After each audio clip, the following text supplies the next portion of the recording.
महाराष्ट्र की लोक कला। महाराष्ट्र पश्चिमी भारत का एक राज्य सांस्कृतिक विविधता और कलात्मक अभिव्यक्तियों का खजाना है। महाराष्ट्र की लोक कला क्षेत्र की जीवंत विरासत और परंपराओं को दर्शाती है, जो यहाँ के लोगों के जीवन की झलक प्रदान करती है।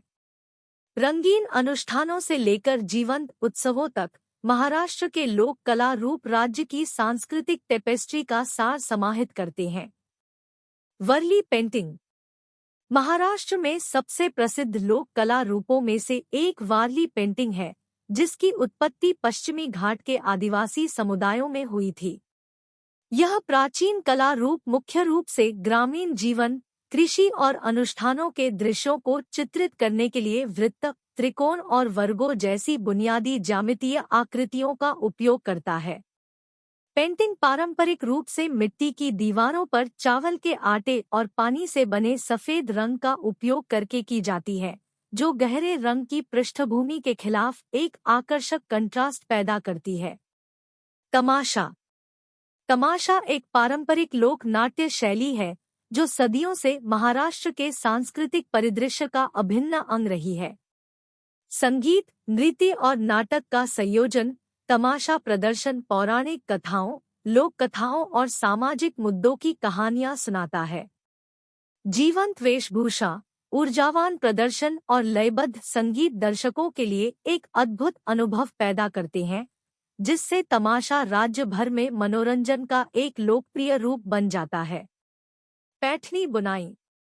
पैठनी बुनाई की पारंपरिक कला सदियों से महाराष्ट्र के पैठण शहर में प्रचलित है। अपने जटिल डिजाइनों और जीवंत रंग संयोजनों के लिए जानी जाने वाली पैठनी साड़ियाँ महाराष्ट्रियन संस्कृति का प्रतीक है। बुनाई की प्रक्रिया में रेशम और धातु के धागों का उपयोग शामिल होता है, जिससे प्रकृति, मोर, फूलों और बहुत कुछ से प्रेरित पैटर्न तैयार होते हैं।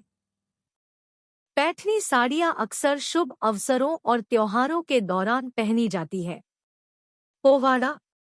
पोवाड़ा गाथागीत या कथात्मक गीत है, जो मराठी योद्धाओं और नायकों की पौराणिक कहानियों का वर्णन करते हैं। ये संगीत रचनाएं शिवाजी महाराज और तानाजी मालुसरे जैसी ऐतिहासिक शख्सियतों की वीरता का जश्न मनाती है।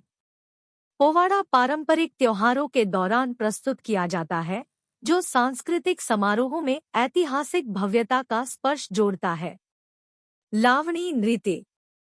लावणी एक पारंपरिक नृत्य शैली है, जिसकी उत्पत्ति पुणे, सोलापुर और सतारा जिलों में हुई थी।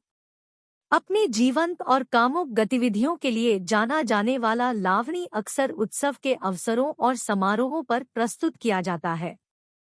नृत्य शैली में ढोलकी और तबला जैसे पारंपरिक संगीत वाद्ययंत्र शामिल होते हैं, और नर्तक जटिल आभूषणों से सजी जीवंत पोशाक पहनते हैं। महाराष्ट्र की लोक कला राज्य की समृद्ध सांस्कृतिक विरासत का प्रमाण है। वारली पेंटिंग के देहाती आकर्षण से लेकर तमाशा प्रदर्शन की गतिशील ऊर्जा तक, प्रत्येक कला रूप महाराष्ट्र को परिभाषित करने वाली परंपराओं की पच्चीकारी में योगदान देता है।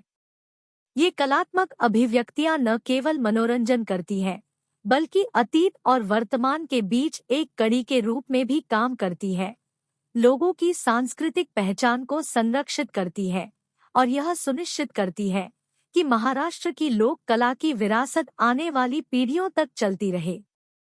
जैसे ही हम महाराष्ट्र की लोक कला की समृद्ध टेपेस्ट्री में उतरते हैं, हम आपको एक ऐसी यात्रा में शामिल होने के लिए आमंत्रित करते हैं, जो परंपरा, रचनात्मकता और एक जीवंत संस्कृति के सार का जश्न मनाती है।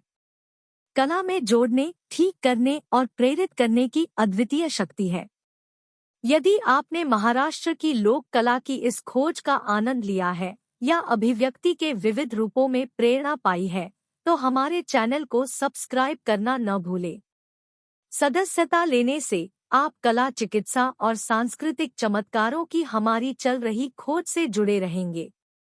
आइए एक साथ मिलकर एक एक करके रचनात्मकता की सुंदरता को उजागर करना जारी रखें। हमारे समुदाय का हिस्सा बनने के लिए धन्यवाद, और हम आपके साथ और अधिक समृद्ध अनुभव साझा करने के लिए उत्सुक हैं। अगली बार तक कला की सुंदरता और उसके द्वारा हमारे जीवन में लाई जाने वाली थेरेपी को अपनाएं। सदस्यता लें, पसंद करें और अधिक कलात्मक रोमांचों के लिए जुड़े रहें।